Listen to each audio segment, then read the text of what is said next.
Subject science के अंतर्गत chemistry से बोर्ड परीक्षा के लिए वेरी मोस्ट इंपॉर्टेंट टॉपिक लेकर के आए हैं। बहुत ही इंपॉर्टेंट टॉपिक है और टॉपिक है प्लास्टर ऑफ पेरिस, जिसको आसान तरीके से समझाएंगे और साथ में आपको नोट्स भी देंगे। तो नोट्स के साथ में बहुत ही आसान तरीके से प्लास्टर ऑफ पेरिस को समझिए, क्योंकि बोर्ड परीक्षा के लिए बहुत ही ज्यादा इंपॉर्टेंट है। चलिए शुरू करते हैं। तो देखिए, जो प्लास्टर ऑफ पेरिस है इसे शॉर्टकट में पीओपी भी कहा जाता है। प्लास्टर ऑफ पेरिस को पीओपी कहते हैं। तो इसका रासायनिक नाम कैल्शियम सल्फेट डाइहाइड्रेट होता है। प्लास्टर ऑफ पेरिस का रासायनिक नाम कैल्शियम सल्फेट डाइहाइड्रेट होता है, अथवा इसे ही कैल्शियम सल्फेट हेमीहाइड्रेट कहा जाता है।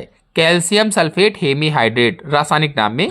अणु सूत्र की बात की जाए तो CaSO4 × 2H2O calcium sulphate dihydrate, या फिर कैल्शियम सल्फेट हेमीहाइड्रेट अगर आप कहेंगे तो CaSO4 × 1/2 H2O यानी हाफ H2O।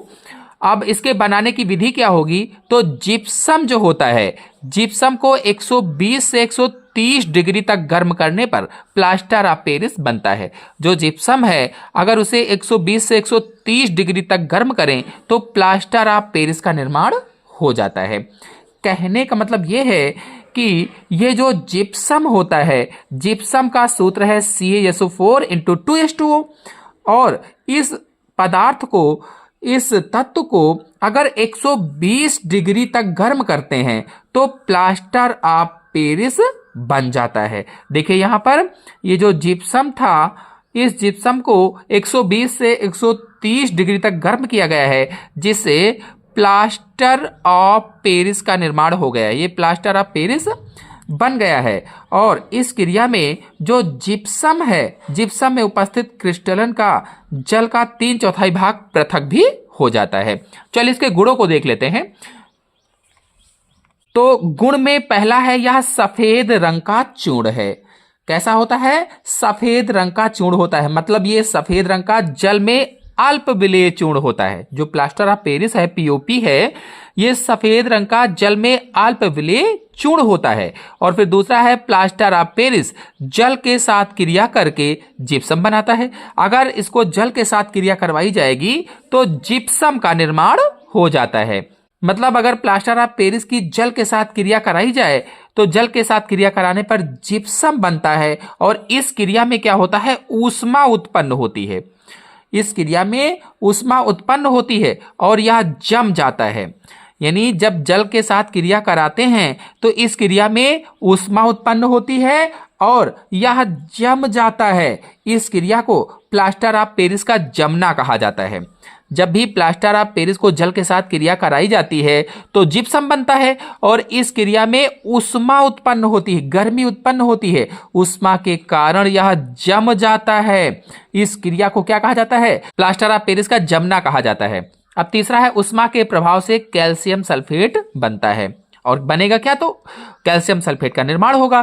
फिर अगला है, अगर और अधिक ऊष्मा दी जाए यानी 400 डिग्री से भी अधिक गर्म करने पर कैल्शियम ऑक्साइड सल्फर ऑक्साइड में अपघटित हो जाता है। अगर प्लास्टर ऑफ पेरिस को 400 डिग्री से भी अधिक गर्म किया जाए तो कैल्शियम ऑक्साइड है, सल्फर ऑक्साइड है में आदि में अपघटित हो जाता है। चलिए इसके उपयोगों को देख लेते हैं। अब देखिए, उपयोग में पहला है, यह जमने की क्रिया में फैलता है। जमने की क्रिया में है क्या? फैलता है। इसीलिए इसका प्रयोग सांचे व मॉडल बनाने में किया जाता है।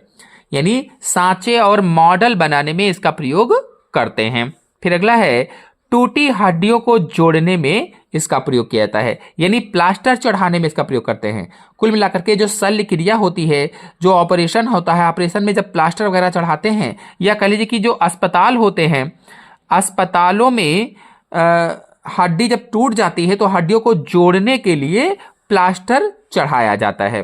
फिर इसका प्रयोग खिलौने व मूर्तियां बनाने में भी करते हैं। यानी प्लास्टर ऑफ पेरिस का प्रयोग मूर्तियां व खिलौने बनाने में भी किया जाता है। फिर अगला है, दांतों के प्लास्टर बनाने में, दांतों का जब प्लास्टर होता है उसको बनाने में भी इसका उपयोग किया जाता है।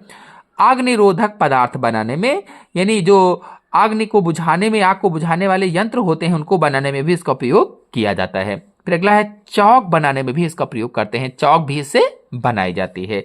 मोस्ट इंपॉर्टेंट क्वेश्चन है, इसको देख लेते हैं। देखिए क्वेश्चन है, प्लास्टर ऑफ पेरिस को आर्द्ररोधी बर्तन में क्यों रखा जाना चाहिए। यह प्रश्न बोर्ड क्लासेस में पूछ लिया जाता है कि प्लास्टर ऑफ पेरिस को आर्द्ररोधी बर्तन में क्यों रखा जाना चाहिए। तो इसका उत्तर बताएंगे, क्योंकि प्लास्टर ऑफ पेरिस नमी या जल से क्रिया करके कठोर क्रिस्टलीय जिप्सम बनाता है।